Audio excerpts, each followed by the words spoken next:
When you are marching for life, are you actually marching for life? It's quite possible you're not.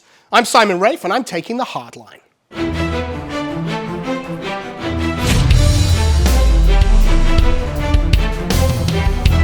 Welcome back to Hardline, the show that challenges you to do something about something you should have done something about already, but I'm not going to harp on about it. Joining me at the desk with his wild button-mashing skills is our producer, Joe Enders. He and I will be chatting later. And also joining us later for a gentleman's chat is Church Militant's Rome correspondent and everyone's favourite Anglo-Indian, Jules Gomesh. All right, let's all pretend for a moment. Let's pretend I'm a leftist, which probably isn't that hard. Let's pretend I'm a woke, anti-Catholic, gotcha liberal. That's better. Are you pro-life or just anti-abortion? Now, that question is asked by the gotcha liberals, meaning, do you support universal healthcare and free tuition and universal basic income and free unicorns and lollipops and whatever else you may have? Perhaps if we give them the benefit of the doubt, they are asking about paternity and maternity leave, better access to parenting information, easier times for stay-at-home moms, and a generally more pro-family set of laws and regulations than the unrestrained, predatory capitalism it seems that has engulfed the family in recent decades. And make no mistake, those are really good questions. That is a really good question. Are you pro-life or just anti-abortion? And all those things, even the crazy ones like massive chunks of unfunded liabilities of free stuff, need to be addressed by pro-lifers, even if just to take control of the conversation and not let them have that argument. Those are good questions. We are going to address them, but not today. Today, we're going to talk about a problem we, that is, Church Militant, identified at the March for Life nearly a decade ago. We identified it at the March for Life, but it really is a problem throughout the Catholic pro-life movement. And make no mistake, the pro-life movement is Catholic. It was founded by Catholics and always was a Catholic movement. It still is, at least in name. Because here is the big, huge pharmaceutical or foil-wrapped elephant in the room. The so-called pro-life movement is compromised with contraception. That doesn't mean that every single pro-lifer is pro-contraception. Far from it.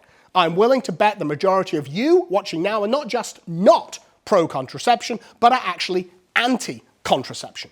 Maybe you struggle to articulate it. Maybe you can't bring yourself to address it with people. Maybe, just maybe, and this is no judgment, maybe you actually struggle to live out the moral teaching yourself.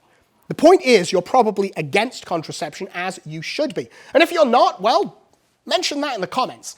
I'm certain that our community of commenters will respond to your position with politeness, decorum, and well-reasoned arguments, and the words apostate, heretic, and liberal will not be used. At least, not correctly spelled.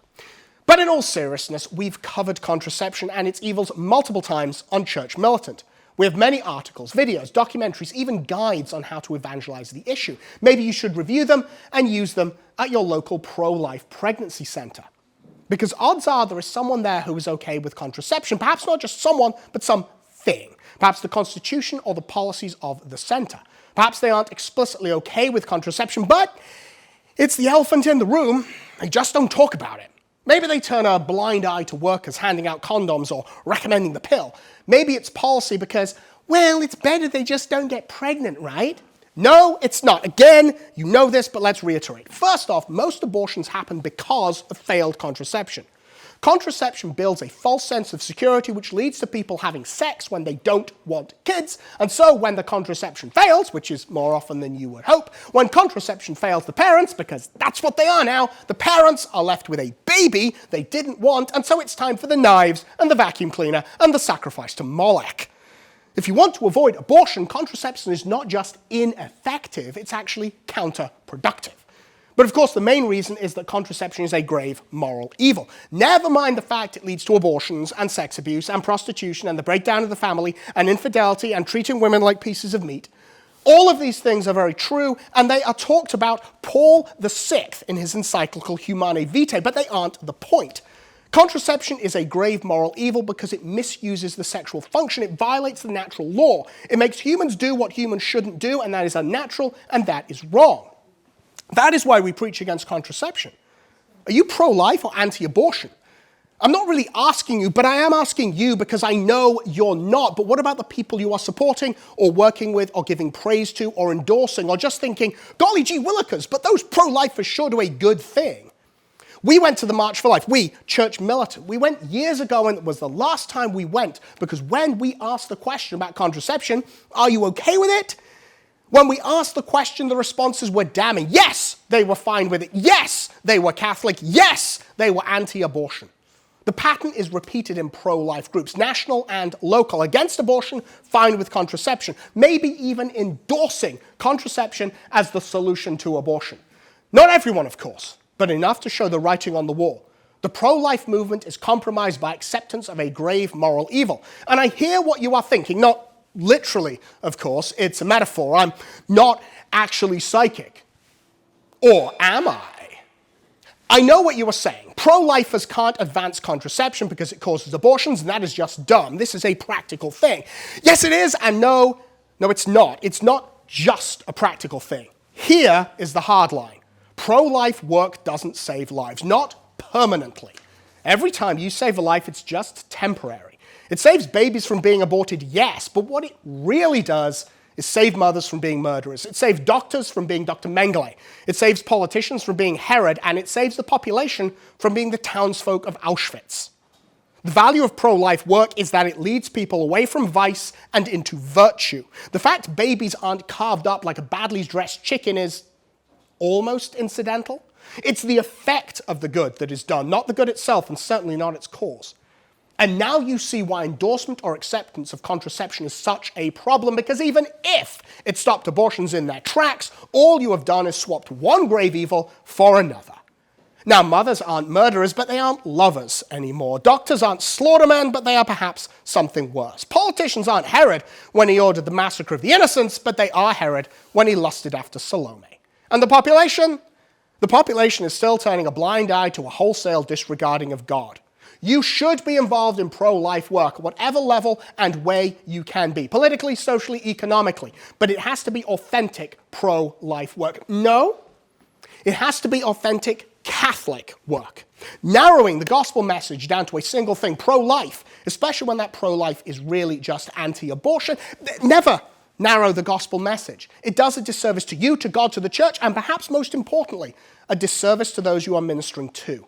Address the elephant in the room. Don't let your pro-life friends get away with being soft on contraception or even endorsing it. Don't allow the pro-life group you are part of to endorse or promote or turn a blind eye to contraception.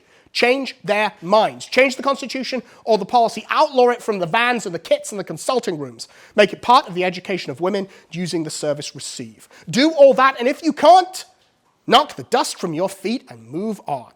Contraception is damnable, and your interview with Christ a few minutes after you are dead will not go well if you are relying on, but I saved babies, to defend you from violations of the natural law. That is karma, and it's not a thing. Knock the dust from your feet and move on, because not only are you not helping yourself, not only are you hurting yourself, but you are hurting or helping to hurt the women who come there, and the other people who work there, and even the people who support it. What is the point in being pro-life if the life you are pro is merely earthly life, natural life, not supernatural life? But you're thinking, what about the Protestants? What about the Protestants who work and volunteer and donate to these pro-life centers? They are the backbone of these groups, foot soldiers in the war. If we mention contraception, they will up and leave, and we will be left bereft of support. That is another topic, the instrumentalization of our separated brethren. It is a topic I can barely pronounce and I don't have time for today, but I will come back to it. For now, remember this: you aren't pro-life, you're just anti-abortion. So Joe, what do you think? Yeah, this was a very interesting talk. I think you touched on quite a few things, but the entire topic kind of it brought me back to a discussion I had with Paul Morano. We love Paul, by the way. One of our resident theologians here who Yes. works on the commentary section, writes wonderful articles. Yeah, everyone should check him out. He presented a really important question. He talks about how bad contracepting actually is, and one of the reasons that he gave was that he talked about how when you contracept, what you're doing is God perhaps wanted a person to come into existence, in some capacity, and as you contracept, you deny that person existence. So not only have you could have prevented somebody from going to hell in that instance, but you also just as likely could have prevented somebody from going to heaven. And what a grave horrible thing it would be for something to never exist at all. Yeah, I mean, we don't think about the evil of contraception because I think we've become so inured to it.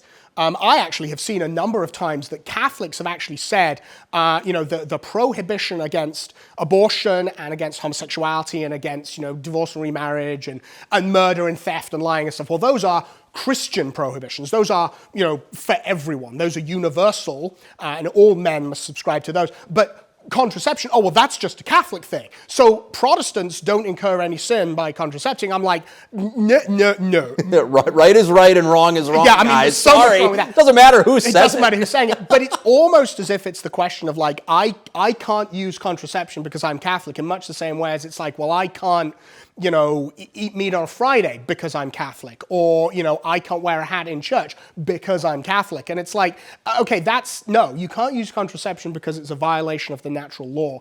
And again, it is the elephant in the room because there are so many of these groups out there. And again, I'm not, going to target out and dismiss, some, particular specific pro-life group. But I think people out there, the audience, they're going to be involved with pro-life groups. It's a very legitimate question. Are they endorsing contraception, promoting contraception, staying silent on contraception? Are they allowing this grave moral evil to Right. How can you be pro-life and say I am pro-life when you're consistently defending the stomping out of potential life? Yeah. How can you actually do that? Yeah. The pro-abort crowd likes to talk about a fetus as a potential life. That's not correct, obviously. They are a life. But in the other case, you are preventing a potential life with contraception. You have to be all in if you're going to call yourselves pro-life. There's no question about that. Yeah, and I think as well, kind of the thing that I said, if you're pro-life but that's just earthly life and you're not pro-supernatural life, obviously that's a grave issue there as well. It's not very Catholic. It's very earthly. It's very NGO, governmental, social justice kind of thing, which obviously we should be about supernatural things. Another thing, of course, is that the love, the physical love, between a man and a woman in matrimony, which of course is what we're always talking about as what sex really is. There's all this other stuff isn't actually sex, it's a misuse of the sexual function. If it's not open to the transmission of new life, if there's something deliberately put in place to stop it being open to the transmission of new life, it's not really love. It's not really sex. It's not really love. There was a chap that we interviewed here, or he did a talk. It was a deacon, and I can't for the life of me remember his name, but I will find it, and we'll put the link down if we've still got the video on the site. But he was thundering about how he wasn't going to use contraception because, and I quote, "I don't want to turn my wife into a whore." And he thundered this out at some big thing, and he was one of these, big bombast, fire and brimstone sort of fellows, and it was this talk about two seminarians, actually, and it was about the evils of contraception and how they should be addressing this when they became priests. But that stuck with me. It's this idea of, okay, yeah, as a guy, you don't want to turn your wife into a whore because that's essentially what it is. You cannot obfuscate what sex is. Sex is supposed to be unitive and procreative. That is its purpose. Yep. And to be breaking it, to be getting rid of the natural end of sex, the teleology, as Paul Morano might say, to be getting rid of that and to stymie it and blocking it, it's a violation of natural law, it's a violation of everything, and it's just going to cause you a world of hurt, probably in this life and certainly in the next. Anyway, thanks, Joe. Always good to talk to you. Be sure to check out Joe's show, Red Top Report, which is on our website, I think like 2 or 3 times a week. Joe does a lot of those talks. Very popular among the young crowd, the youth, as I believe they're called. Anyway, now we'll be shifting over to our gentleman's chat. Neither of us are youths, with our sophisticated Rome correspondent, Jules Gonesh, for a gentleman's chat.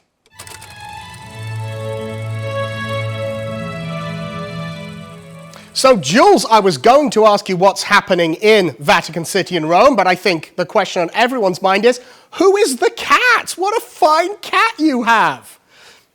This is Bo, and he's a cat from the Isle of Man. He's not a Manx cat, but he's wonderful. He's very lovable, very intelligent, and he's an absolute delight. If not for him, we would have to pay monthly bills to a psychiatrist.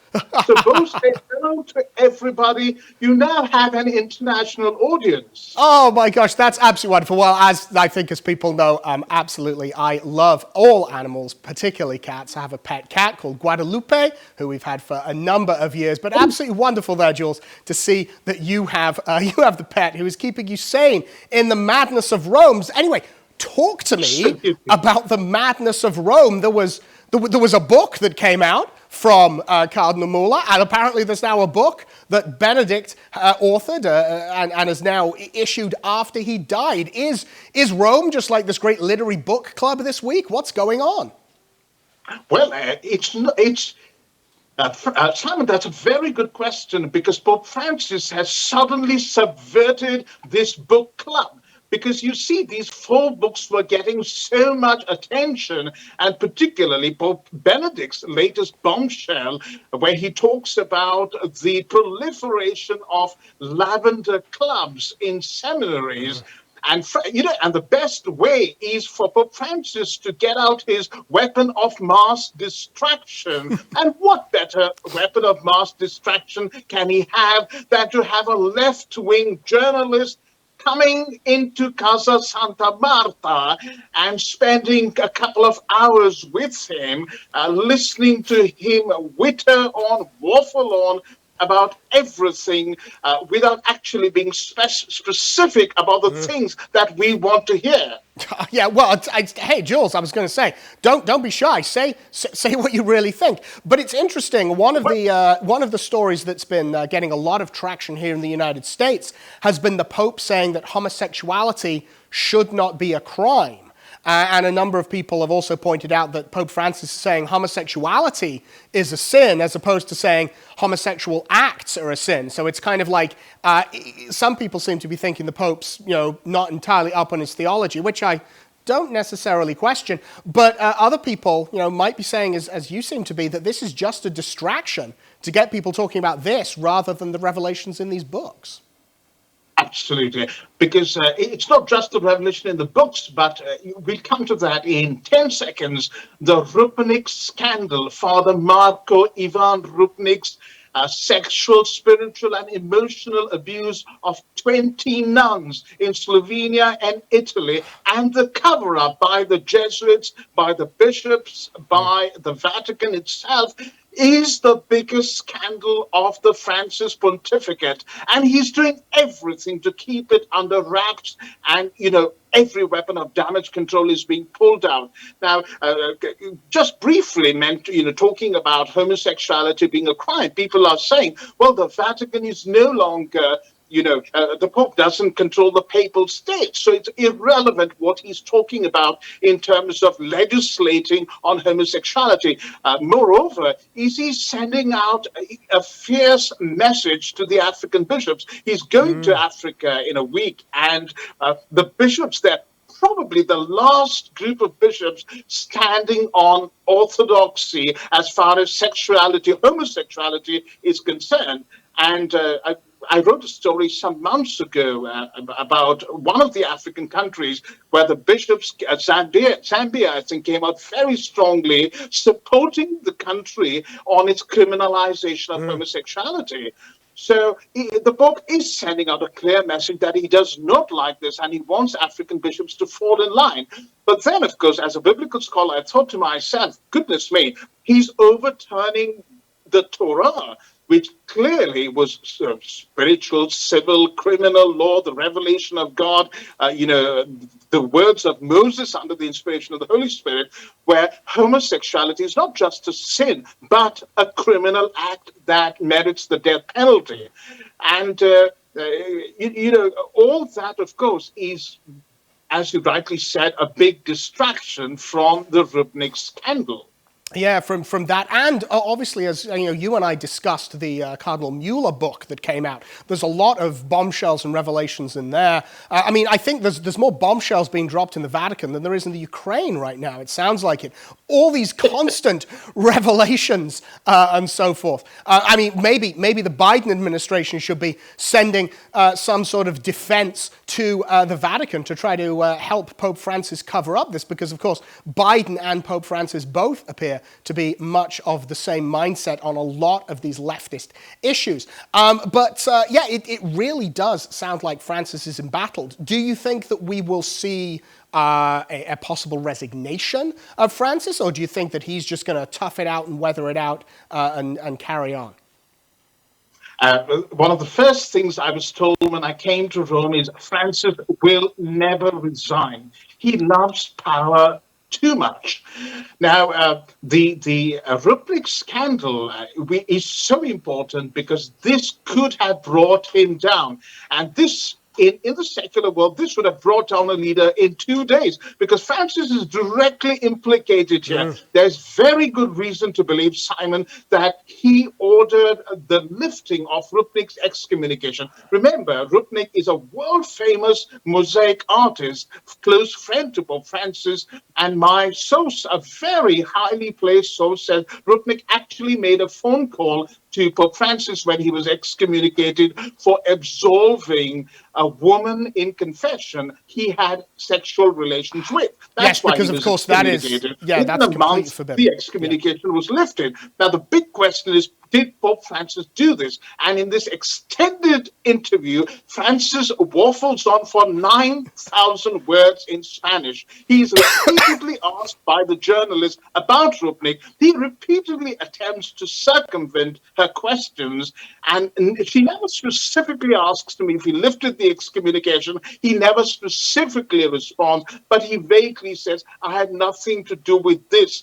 What he means by this is the million-dollar question. Yeah, that's it. It is. I mean, I think we have a lot of these politicians, and it pains me, but you have to kind of include Pope Francis within that definition of politicians. You have these politicians who will use a huge number of words to say absolutely nothing, and it's like they're using these words to avoid answering the question rather than actually to address the question, answer it. A simple yes or no would have been very clear. I mean, I think, if someone comes along and you waffle and you don't answer this question on whether or not you lifted an excommunication, what will people assume, rightly or wrongly? What will they assume? Well, they will assume the worst. They will assume that you behaved in a bad way. But other than this, is there anything else going on in Rome right now, Jules, or is this kind of eclipsing all other things?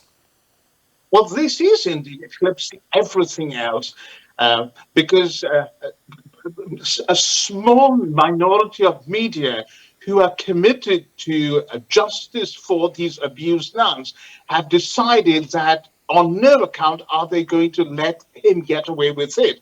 And they see what the big establishment media are doing, trying to deflect, cover up, this almost got lost because of Pope Benedict's funeral. It got kind of lost because of the books that are coming out.